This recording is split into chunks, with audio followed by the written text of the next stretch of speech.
Bueno, vamos a estudiar las características y las fórmulas que se van a aplicar para un circuito serie. Las características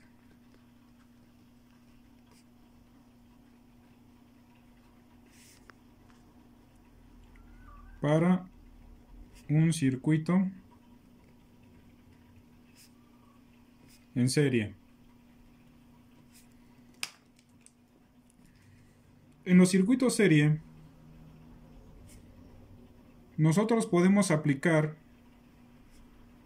la famosa ley de voltajes de Kirchhoff. Como ustedes pueden observar, en el circuito serie, un elemento resistivo va conectado al siguiente elemento resistivo.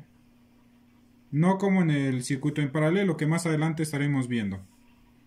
Aquí tenemos nuestro circuito de alimentación, nuestra fuente de alimentación, nuestra resistencia 1, nuestra resistencia 2, nuestra resistencia 3, la resistencia 4 y la resistencia 5.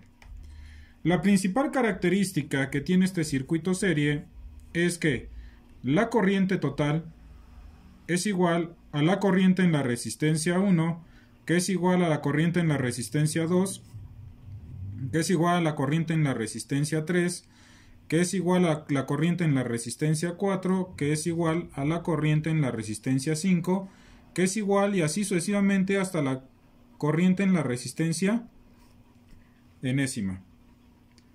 De aquí, lo que nosotros hacemos es determinar la dirección de la corriente, es decir, la polaridad. Colocamos nuestra dirección de corriente y en ese momento le hemos dado la polaridad a cada una de las resistencias, recordando que la polaridad se refiere a cómo viaja la corriente a través de ese elemento resistivo. Y podemos aplicar la ley de voltajes de Kirchhoff, en la cual nos dice que la sumatoria de voltajes a través de un circuito debe ser 0, o la sumatoria de voltajes a través de una trayectoria cerrada debe ser 0. Si empezamos por la batería, como la corriente circula de un lugar de menor potencial a uno de mayor potencial, aquí podemos decir que es positiva, porque esta fuente le está suministrando una fuerza por unidad de carga.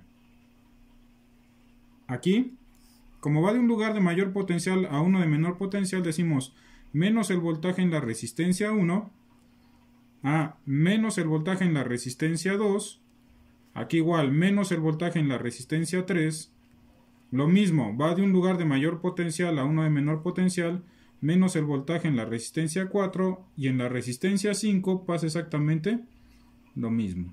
Y de acuerdo con la ley de voltajes tiene que estar igualado a 0.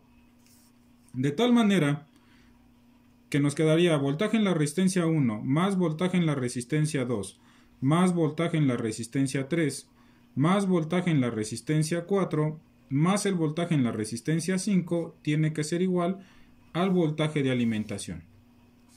Ahí tenemos nuestra segunda fórmula a ocupar. La primera es la característica principal del circuito en serie.